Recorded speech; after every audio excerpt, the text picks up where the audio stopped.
ಇದೀಗ ನಾವು ಕೋಲಾರ ನಗರಕ್ಕೆ ಹೊಂದ್ಕೊಂಡಿರುವಂಥ ರಾಜಕಾಲುವೆಗಳನ್ನು ನೋಡ್ಬೋದು. ಸುಮಾರು ಲಕ್ಷಾಂತರ ರೂಪಾಯಿ ದುಡ್ಡು ಬರುತ್ತೆ. ಆದರೆ ಸಣ್ಣ ನೀರಾವರಿ ಇಲಾಖೆಗೆ ಸೇರಿರುವಂಥ ರಾಜಕಾಲುವೆಗಳೇನಿದ್ದಾವೆ ಆ ರಾಜಕಾಲುವೆಗಳು ಸರಿಯಾಗಿ ನಿರ್ವಹಣೆ ಆಗದೆ, ರಾಜಕಾಲುವೆಗಳಲ್ಲಿ ದೊಡ್ಡ ಮಟ್ಟದಲ್ಲಿ ಇವತ್ತು ಗಿಡಗಂಟೆಗಳು, ಮುಳ್ಳು ಪೊದೆಗಳು, ಮರಗಳು ಕೂಡ ಬೆಳೆದಿರುವಂಥದ್ದು.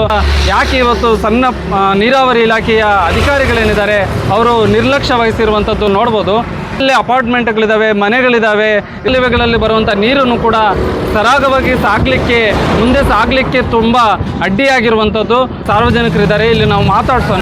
ಕೋಲಾರ ಪಕ್ಕದಲ್ಲಿರುವಂಥ ಕೋಡಿಕಣ್ಣೂರು ಕೆರೆ ಮತ್ತು ಅಮನೆ ಕೆರೆಯ ರಾಜಕಾಲುವೆಗಳು ಸಾಕಷ್ಟು ಕಲುಷಿತಗೊಂಡಿದೆ. ಈ ರಾಜಕಾಲುವೆಯನ್ನು ಸಮರ್ಪಕವಾಗಿ ನಿರ್ವಹಣೆ ಮಾಡದಿರಿಂದಾಗಿ ಈ ರಾಜಕಾಲುವೆಯಲ್ಲಿ ಗಿಡ ಗಂಟೆಗಳು, ಕಟ್ಟಡ ತ್ಯಾಜ್ಯ ವಸ್ತುಗಳು, ಇತರೆ ಪ್ಲಾಸ್ಟಿಕ್ ವಸ್ತುಗಳು ತುಂಬಿ ತುಳುಕ್ತಾ ಇದೆ. ಇದರಿಂದಾಗಿ ಮಳೆ ನೀರು ಸರಾಗವಾಗಿ ಹರಿದು ಕೆರೆಗೆ ಹೋಗಲಿಕ್ಕೆ ಸಾಧ್ಯ ಆಗ್ತಾ ಇಲ್ಲ.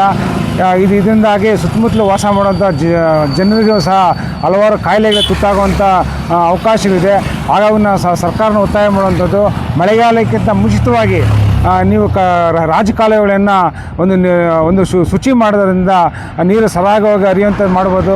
ಮತ್ತು ಸುತ್ತಮುತ್ತಲು ಜನ ಇರುವಂಥದ್ದು, ಜನನೂ ನೆಮ್ಮದಿಯಿಂದ ಜೀವನ ಸರ್ಕಾರ ಈ ಬಗ್ಗೆ ತಕ್ಷಣ ಕ್ರಮ ಕೈಗೊಳ್ಳಬೇಕು ಅಂತ ಒತ್ತಾಯ ಮಾಡ್ತಾಯಿದ್ವಿ. ಅದ್ರ ಜೊತೆಗೆ ಸರ್ಕಾರದಿಂದ ಸಣ್ಣ ನೀರಾವರಿ ಇಲಾಖೆಗೆ ಕೋಟ್ಯಾಂತರ ರೂಪಾಯಿ ದುಡ್ಡು ಬರುತ್ತೆ ಇದನ್ನು ನಿರ್ವಹಣೆ ಮಾಡಲಿಕ್ಕೆ. ಅದನ್ನು ನಿರ್ವಹಣೆ ಮಾಡೋದಿಲ್ಲ.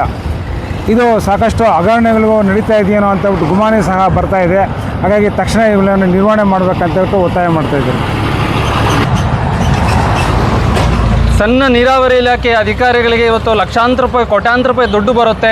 ರಾಜಕಾಲುವೆಗಳ ನಿರ್ವಹಣೆಗಂತಲೇ ಕೂಡ ಇವತ್ತು ದುಡ್ಡು ಬಂದರೂ ಕೂಡ ಯಾವುದೇ ರೀತಿಯ ನಿರ್ವಹಣೆ ಕೂಡ ಮಾಡದೇ ಇರುವಂಥದ್ದು ಇಲ್ಲಿ ನಾವು ನೋಡ್ಬೋದು. ನೀರಾವರಿ ಇಲಾಖೆ ಅಧಿಕಾರಿಗಳೇನಿದ್ದಾರೆ ಇವರು ಕೂಡಲೇ ಬಂದು ಈ ರಾಜಕಾಲುವೆಗಳನ್ನು ನಿರ್ವಹಣೆ ಮಾಡಬೇಕಂತೇಳಿ ಇವತ್ತು ಸಾರ್ವಜನಿಕರು ಹೇಳ್ತಿರುವಂಥದ್ದು. ಆನಂದ್ ಮುಲ್ಬಾಗಿಲು, TV5 ಕನ್ನಡ, ಕೋಲಾರ.